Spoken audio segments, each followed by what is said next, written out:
যে প্রবলেমটা হয় খেলতে খেলতে প্লেয়ার আনফিট হয়ে যায় অ্যাকচুয়ালি। যেটা হচ্ছে যে আপনারা জানেন যে আমাদের ক্রিকেটাররা কিন্তু ফিট, ঠিক আছে, আনফিট আমি বলবো না, ওরা ফিট। যে প্রবলেমটা হয় খেলতে খেলতে প্লেয়ার আনফিট হয়ে যায়, কিন্তু এত সিরিজ এত খেলার মাঝখানে প্লেয়াররা যে ফিটনেস টপ আপ করবে এই সুযোগ খুব একটা বেশি থাকে না। এই প্রথম আমরা এটা চালু করলাম যে কোনো একটা বছরে 3-4 বার একটা করিডোর বের করে, সেটা 6 দিন থেকে 10 দিন পর্যন্ত হতে পারে। তো এরকম করিডোর বের করে যেন ফিটনেস টপ আপ করা যায়, সেখানে ওভারলোড দিয়ে ওদেরকে আবার আগের জায়গায় ফিরে আনা যায়, ঠিক আছে, সেটা আমরা চেষ্টা করছি। আর তারই ধারাবাহিকতায় আমরা এবারে ক্যাম্প করলাম 6 দিনের। এটা যদিও 10 দিনের হওয়ার কথা ছিল, কিন্তু আপনারা তো জানেন যে সামনে সিরিজ আছে। সিরিজের কাছাকাছি সময়ে খুব একটা বেশি লোড আমরা এটা অ্যাপ্লাই করতে পারবো না, ওভারলোডিং অ্যাপ্লাই করতে পারবো না, তাহলে ওদের স্কিল থেকে সরে যাবে, আলটিমেটলি পারফরমেন্সের দিক দিয়ে এফেক্ট করবে। যেহেতু সিরিজের এখনও 10-12 দিন সময় আছে, সেজন্য আমরা ওভারলোড দিয়ে চেষ্টা করেছি যে একটা প্লেয়ারদেরকে ফিটনেস একটা লেভেল পর্যন্ত নিয়ে আসতে। কিছু ক্রাইটেরিয়া আমরা ফুলফিল করার চেষ্টা করেছি। যেমন আমরা চেয়েছি যে ফ্যাট পার্সেন্টেজ যেন একটা প্লেয়ারের 20%-এর নিচে থাকে। তো আমাদের কিছু প্লেয়ারের ফ্যাট পার্সেন্টেজ এরকম 30% হয়ে গিয়েছিল, যে ওই করিডোর মিস করার ফলে যেটা যেন ফিটনেসের যে সারা বছরের একটা, এই যে এখন যেরকম করলাম সেরকম আসলে আগে হয়তো না, দেখে এই জিনিসগুলো হয় নাই। তো এখন আস্তে আস্তে এই ক্যাম্পের পরে আশা করি এটা 25%-এ নামবে। আস্তে আস্তে এটা আমরা বিলো 20-র নিচে নামানোর চেষ্টা করবো, আলটিমেটলি গোল আমাদের এটা।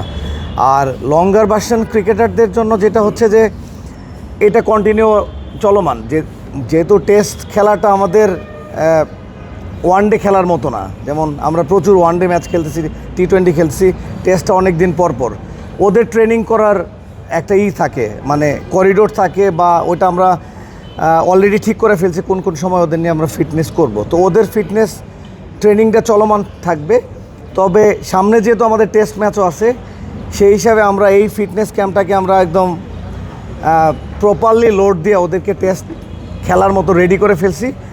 এই টেস্ট খেলার পর আমরা টেস্ট প্লেয়ারদের চিন্তা করবো ওদেরকে কীভাবে লোডিং আস্তে আস্তে বাড়ানো যায়। ওয়ানডে প্লেয়ারদের এটা আমরা মেনটেন করার চেষ্টা করব।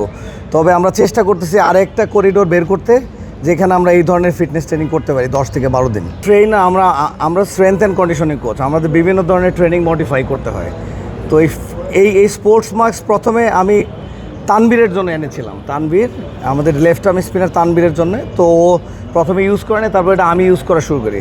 মূলত আমার প্ল্যান হচ্ছে যে প্লেয়ারটা ইনজুর্ড না, মানে যে প্লেয়ারটা রানিং করতে পারছে না, তাকে তো আমার রানিং করাইতে হবে। তো এটা কীভাবে করানো যায়? আপনি যদি হাফ অ্যান আওয়ার একটা প্লেয়ারকে রানিং করাতে না পারেন কোনো একটা ইনজুরির কারণে, বা তার নি পেইন বা হ্যামস্ট্রিংয়ে কোনো সমস্যা, ওই প্লেয়ারকে যদি কোনোভাবে যদি আপনি হাফ অ্যান আওয়ার হাঁটাইতে পারেন স্পোর্টস মাস্কটা পরে, তাহলে কিন্তু সিমিলার কাজ হয়। মানে আমি রানিং করাইলাম না, কিন্তু স্পোর্টস মাস্কটা ব্যবহার করে আমরা রানিংয়ের পরে ওইটুকু কন্ডিশন করাই ফেলাম। কারণ কীভাবে এটা কাজ করে, মূলত এটা হাই অ্যালটিটিউড মাস্ক। আপনি অনেক উপরে গেলে আপনি ব্রিথ নিতে পারবেন না। এই মাস্কের কাজ হচ্ছে আপনাকে ব্রিথ নিতে দিবে না, আপনি অনেক কষ্ট করে ব্রিথ নিতে হবে। আর ব্রিথ যখন আপনি না নিতে পারবেন, তখন কি হার্টের ক্যাপাসিটি বাড়বে, হার্টের লোড নেওয়ার ক্ষমতা বাড়বে। হ্যাঁ, তো আমরা এই জিনিসটা ক্রিয়েট করার চেষ্টা করছি।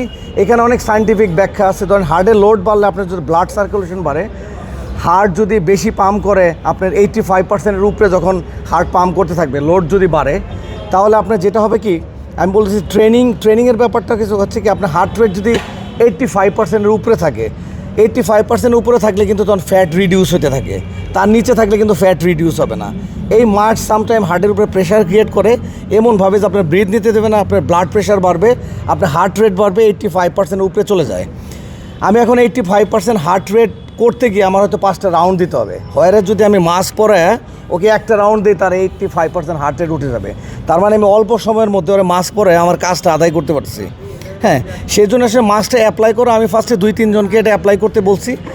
ওরা এটা বেটার ফিল করেছে। এখন সমস্ত প্লেয়াররাই বলতেছে যে এই মাস্ক আমরা ব্যবহার করতে পারি কিনা। আমরা সামনে চেষ্টা করব যে সমস্ত প্লেয়ারদের স্পেশাল কন্ডিশনিংয়ের জন্য এটা করা যায় কিনা। বাট এইটাই হচ্ছে যে ব্যাখ্যা, যে আপনার এই স্পোর্টস মাস্ক আমরা যেটা ব্যবহার করছি সেটা হলো একান্তই এটা হচ্ছে যে যেসব প্লেয়ারদেরকে আমরা মাঠে দৌড়াইতে পারতেছি না কোনো এক কারণের জন্য, তাদেরকে স্পোর্টস মাস্ক পরা দিচ্ছি, যাতে আমার কাজটাও হইলো, অন্যদিকে মাস্কও আমরা ব্যবহার করলাম। ঠিক আছে।